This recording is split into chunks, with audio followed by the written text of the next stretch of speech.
ना समय था, ना आकाश, ना धरती, सिर्फ एक गहरा अंधकार था। इतना गहरा कि जहां रोशनी का नाम भी नहीं था।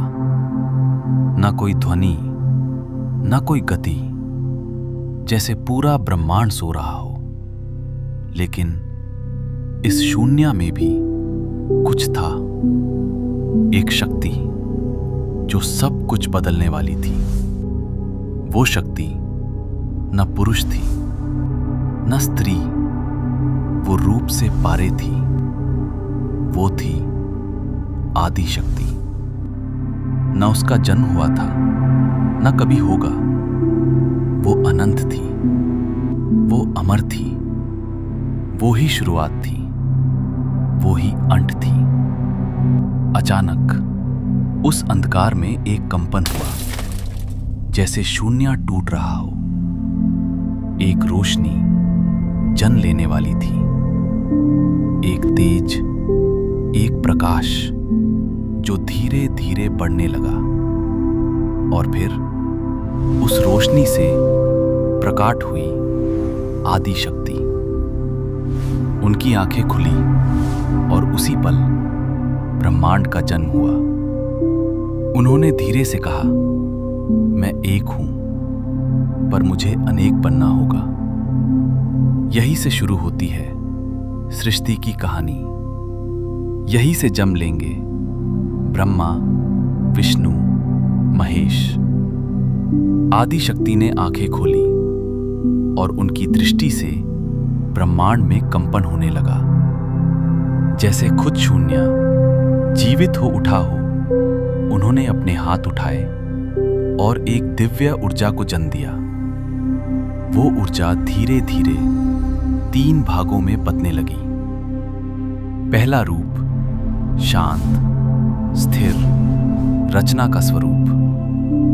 ये थे ब्रह्मा। दूसरा रूप संयम, संतुलन, जीवन का पालन करने वाला। ये थे विष्णु। तीसरा रूप विनाश का प्रतीक, परिवर्तन का देवता। ये थे महेश, शिव। 3 रूप पर एक ही शक्ति। तीनों ने अपनी आंखें खोली और सामने देखा आदि शक्ति। तीनों एक साथ बोले, मां, हम कौन हैं? आदि शक्ति मुस्कुराई और कहा, तुम मेरे ही रूप हो। तुम्हारा अस्तित्व मुझसे ही है। यही से शुरू होता है सृष्टि का सच्चा चक्र, रचना, पालन और विनाश। समय के साथ सृष्टि बढ़ने लगी। जीवन हर जगह फैल गया। देवता अपने अपने काम में व्यस्त हो गए।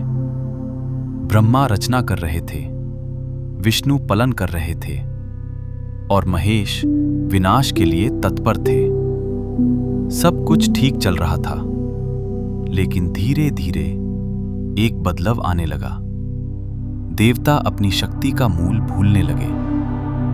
ब्रह्मा ने सोचा, मैं ही सृष्टि का करता हूं। विष्णु ने कहा, मैं ही सबका रक्षक हूं। और महेश चुप थे, पर उनके मन में भी एक शाकी भरा अहंकार था।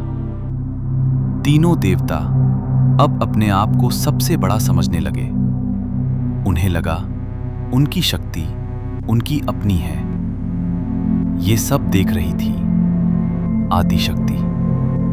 उन्होंने धीरे से मुस्कुराया। अहंकार सबसे बड़ा अंधकार होता है।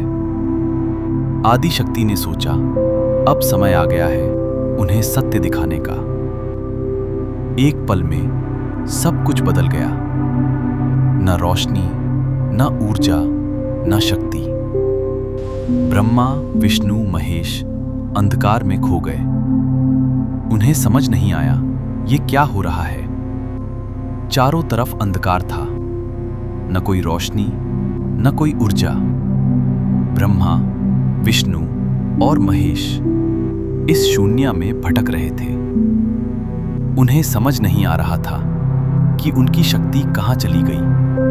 जो कभी ब्रह्मांड को चलाते थे, आज वो खुद बेबास थे। ब्रह्मा ने कहा, ये क्या हो रहा है? मैं कुछ रच नहीं पा रहा।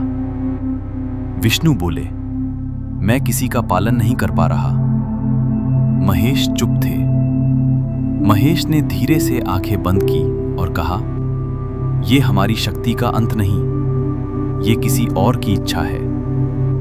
तब तीनों ने महसूस किया एक अजीब सी उपस्थिति जो हर जगह थी पर कहीं दिख नहीं रही थी। उन्होंने एक साथ कहा, कौन हो तुम? तब अंधकार के बीच एक हल्का सा प्रकाश दिखा। वो प्रकाश धीरे धीरे बढ़ने लगा और उस रोशनी से एक रूप उभरने लगा। वो रूप था आदिशक्ति का। तीनों देवता झुक गए और एक साथ बोले, मां, हमें क्षमा करो।